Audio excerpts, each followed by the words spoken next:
Bricks and Minifigs is your one-stop shop for all things LEGO. Hit the link below to find a store near you. My name is Dana Knutson, known as Troubles Bricking on Instagram. And so I'm going to run through the habitats. So we'll start up here, dark green. At one point in time, I tried to do these in some sort of color coordination, but now I've kind of just changed it all around. But the dark green, the focus for that one, everything seemed to always focus off the accessories or animals. So that one was the little green Norberts from the fantasy era castle sets, so that came in there. The regular old classic green, it had to be an archer. Just using the hat and the bow from the arrow set that was thing from Dimensions. The newer green was actually kind of tough because I had to that part hadn't come out with a lot of colors or a lot of pieces at one point in time. But I kind of always felt like those clamshells kind of gave that Venus de Milo thing, so I thought I'd go with that angle. The lime was fun because I wanted to use those legs, the squid legs from the Alien Conquest, and then it kind of almost became a Doctor Who feel to it with the scarf and the hair, so I kind of went in there. The newer lime here, I'm going to just botch all the colors in my head because I'm doing this so on the fly. For that one, it's my favorite figure out of all this because the forearms and the teddy bear just has a nice contrast to it, and just for fun. The 3 swords and 1 bear. It's a good ratio. It's a good, yeah. You got to bring your priorities with you on the road. The light bright yellow.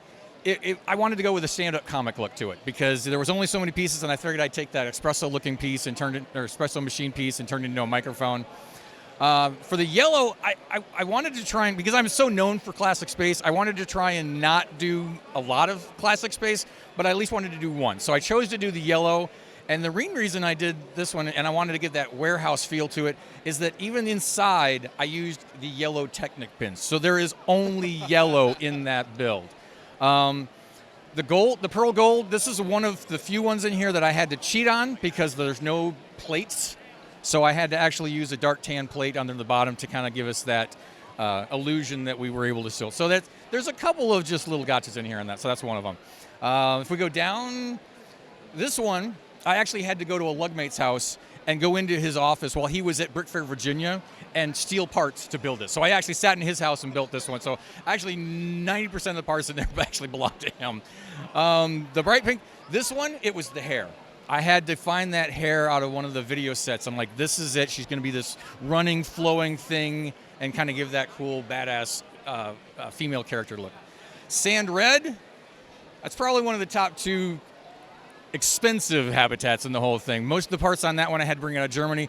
Luckily, I found a couple of those battle droids, the hinges are a little weak on them, so I was able to get them at a lower price. Otherwise, those alone are probably the pricey part on that. For the olive, there's not hairs, or there's one helmet and it's got a clear trans visor on it, and I'm like, I don't want to use that visor, so I knew I needed to do a Chima head, take off the printing, give it that crocodile feel. It's kind of also got a David Bowie reference to it because I'm an alligator is the name for that habitat. For sand green, got to go with a figure with the Statue of Liberty head, and that's one of the most common comments that come people over and like, oh, that's the Statue of Liberty head. I love that. It's great to have those kind of instantly recognizable things in the midst of the really like deep stuff as well. Exactly. So very quick on that one. Now I knew I wanted to do a ski one, and because the poles and the skis only come in so many colors, so this was that one where I'm like, all right, there's not a lot of accessories in this color, so this is going to have to be the skier, and it just kind of worked out that even though it's a minimalist one, because there's not a lot going on in the background, it's just a simple slope, but for me, it's one of the more visually appealing ones because it's a little bit of an optical illusion depending on where you're hanging out for that one. Forget which particular blue this one is, but this one again was Nexonite armor, Galaxy Squad head. Let's give him a guitar, and it's a rock opera kind of thing. So that's where that went into. For the teal, there was no head at the time. There's now since been a head that's come out, but the troll head was the only thing I could use. So I'm like, all right. We're doing Morlocks from the Time Machine and throw that little head on there and have some fun with that. I love the tiny hat. Yeah, that little like lug from Goonies. It's like you got this big, huge head and this little tiny hat on. So the dark blue was kind of like I guess a little steampunk feel to it, or not steampunk, but Cyberpunk? Cyberpunk, thank you. I'm horrible on the fly, aren't I not? So that's got definitely a cyberpunk feel to it. He's off to work, and he's got his dinosaur that's coming along with him. Blue was my requirement that I didn't do space. So I wanted to try and not do space, and I thought I'd do a little bit of an homage to as many other things at the same time. So it's this sea captain with all his trophies from his adventures along the shelves up above him. The light blue was a tough one because, again, newer color. I think that was real. I mean, the minifigure really only came out for the Everyone is Awesome set, so it was really difficult to go through and try and figure out, all right, what am I going to do with this? And the dolphin was what did it for me. I'm like, all right, we're doing an undersea thing, throw in some foliage, and we're good to go. The light aqua is probably one of my favorites because it's such a frenzy color, and all sorts of cool pieces that came out of the Friends and Elf sets went into that one. And again, the hair, the skirt, the guitar, all coming from like the video series. So even though some series don't really seem like they do well, they give great parts. So that's definitely one there. The glow in the dark, I got to thank the guys in the tartan lug because if they hadn't done it, I wouldn't have had the idea to do it as well. And as other people who've done monochrome habitats, I always make a habit of I'm not going to do anything that resembles what they've done. That's been my goal.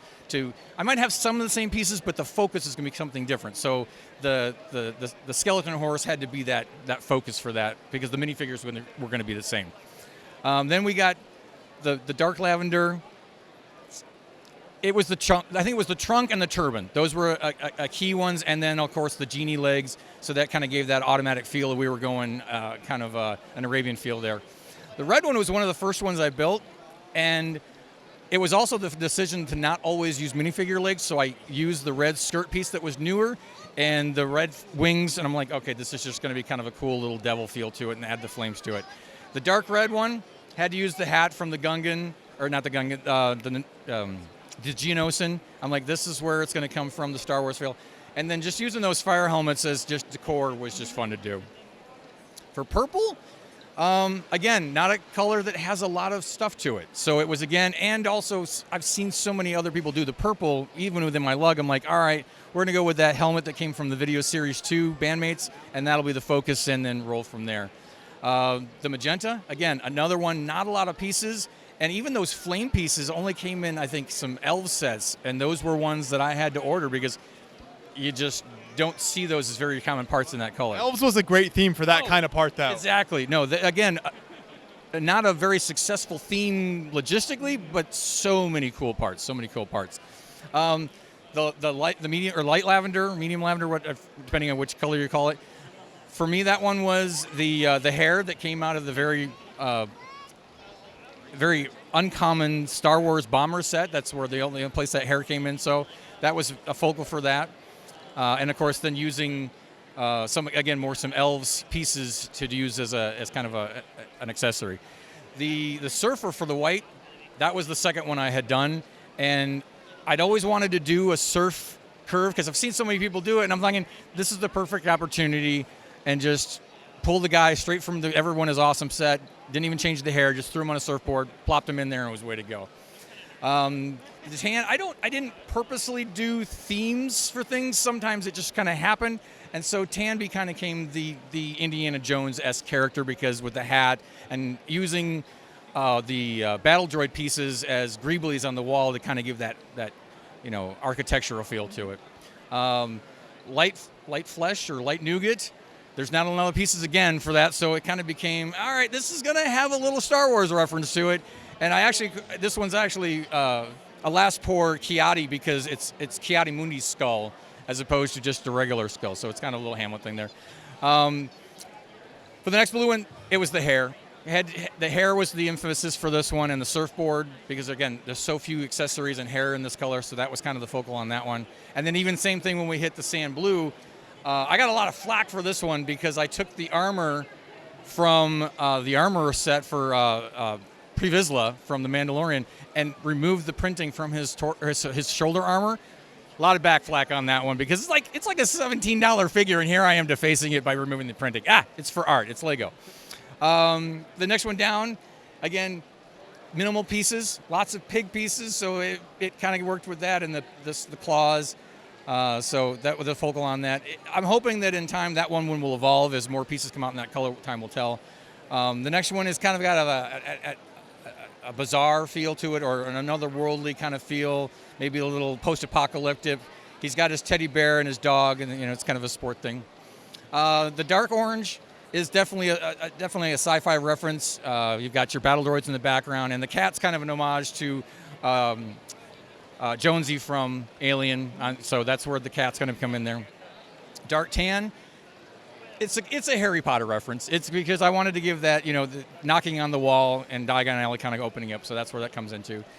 Not a lot of people will choose to do the older colors, and I wanted to make sure that I included them because that's where our heritage comes from. So old dark gray had to come in. I had to give a nod to my castle buddies and do that for that. I was lucky enough to have found 2 of those owls in doing some bulk buys, so I didn't have to go searching for those, which was good. For new dark gray, again, bulk buys, I don't know what it is with the little dinosaurs and things like that, but that was that inspiration, like he's carving. So we're going to do a carver, and he's sculpting these, and so he's got his wares for sale up on the top. And then, of course, old dark gray had to go classic space on this one. So I jam-packed literally as many classic space pieces that I could fit into there. It is probably the most robust of all of the habitats. It's because it's busting at the seams with all that. And the spaceship will actually come out and is movable to fly. Light bluish gray. This one was kind of like, I really want to use this angel because the Weeping Angel kind of feel to it, so I'm going to give her a castle feel. I've since done another one, and I keep thinking I'm going to swap it out, but because it's been in there since the beginning, it's staying. So, but it's definitely the Weeping Angel that gave the inspiration for that one. And also the Norberts on the top for the wall, giving that medieval feel to it. The bottom one, dark pearl, or the flat silver, it was, again, that one is probably one of the most difficult because there's no bricks. So I had to use rail tiles, the 1x2 rail tiles, and then slide in jumper plates so that I could actually do snot work out of it. Otherwise, it would have been hard to do because there's no bricks. There's no bricks to build it up. And the same thing with the dark pearl gray, which this is, again, one of the few Star Wars references in here. I called it Beskar because that's the color for it. And again, without those fence pieces, it would not have been possible to make. And that's another one where the plate at the bottom is black, and actually even his hands actually are the correct color.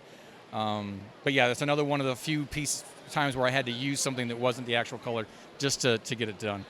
Black was another one that was probably one of my first ones. It's also one of my other favorite characters because, as far as fig bashing characters, because it's just got this cool, creepy underworld kind of feel to it, and it was a lot of fun to do. That classic bat element on top. Yes, the bats. Yeah, exactly. And I love those whip tails that came out of the Hero Factory. If those came in a color, they had to go into one of the habitats. It was like, if it was in that color, I had to add it in there. Dark brown. I lost a few pieces while building that one and the next 3 as just putting them together. Again, another color that doesn't have a lot of accessories. I think I had to rob the shield from a CMF or 2 or something like that. And then, again, not a lot of pieces to work with, so that was another challenging one to play with. The brown, the old style brown, a lot of people were like, so how many, did you break a lot in that one? Well, I wound up using the big wall pieces, the waffled wall pieces that were from the castles and stuff like that in the brown, so I didn't have to use a lot of bricks on that one, so they wouldn't break. And again, for that one, it was all about the accessories, and the parrot and the peg leg. That was like, yeah, this one's going to be a pirate theme, hands down. The reddish brown is also another one of my favorites, just because I was able to add a cape in there and give her the wand and just jam-pack as many accessories in there because there are so many reddish-brown accessories, so I'm like, all right, got to pack as much as in here I can. And it's not intended to be a Harry Potter theme, but I get that a lot from people. They're like, oh, it's got a very Harry Potter feel to it. The orange one is actually the first one I built because I'm a big fan of building in orange in general, so that was my go-to color. And again, roller skates, the helmet, the armor, it was just slam those all in there, having fun with that, and then I'm a space builder, so I'm going to greeble it as much as I could. Carrots, fish, whatever I could fit in there is going to have to happen. And then, of course, on the last one then, the light bright yellow, another newer color, so it's got a lot of Friends accessories and things. And again, using those tail pieces from the elf set was to give it that jet board feel to it and kind of give it a little, a few of the space things that I did, but I tried to make them not feel like normal Lego space sets. This is excellent work here. Thanks for taking us through each of these, and the array of colors is just dazzling as you walk up to this here.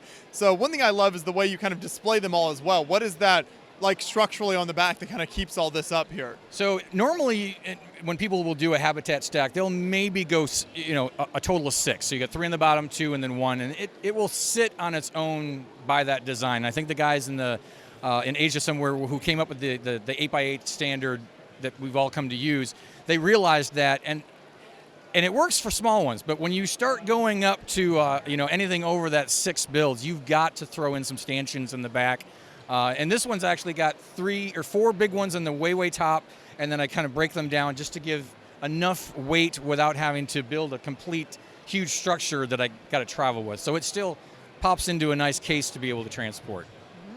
What is the public reaction like with this build, and what are some of the kind of their interpretations that you've heard as they walk up and maybe start talking about some of the displays? So my favorite top 2 things that happen are just the open mouth awe look that people will give me. I mean, and I will tell them when they do them, like, your look on your face is exactly why I love doing this and being able to bring these out, is just to see their expression of like, I never thought you could do this. This doesn't even seem like you should do this. Which usually comes with the second question that most people ask is, so are these painted? Did you have to paint some of these bricks? And I have to go back and say, nope, these are all OEM, original manufacturing. No bricks have been painted. The only thing I've had to do is remove the printing from some faces, some torsos, even some leg pieces have had to have printing removed. And I think the surfboard, I also had to remove some printing off of that. But other than that, that's the only thing that's been done to modify them to make this happen. So, are there any other colors you're hoping to tackle in the future, or maybe working on right now and just waiting for more parts? So the new safety yellow, there's no hips, hands, and I think it's just hips and hands that are missing from safety yellow. Might be the head, it's also missing. And then bright coral is another one that's missing a few pieces to make the minifigures. Once those happen, I will be able to make 50, and so that will actually change the name to 50 Shades of Lego. I love it here. I think it's such a fantastic display. So as you continue to work on these, can people follow your progress online, or where can they keep up with that? Absolutely. You can hit me up at Troubles Bricking on Instagram. I don't typically do YouTube as much anymore, so probably Instagram's the best place to find it. Okay. Well, thank you so much for taking us through all of the builds here, and keep up the great work. Absolutely. Thank you.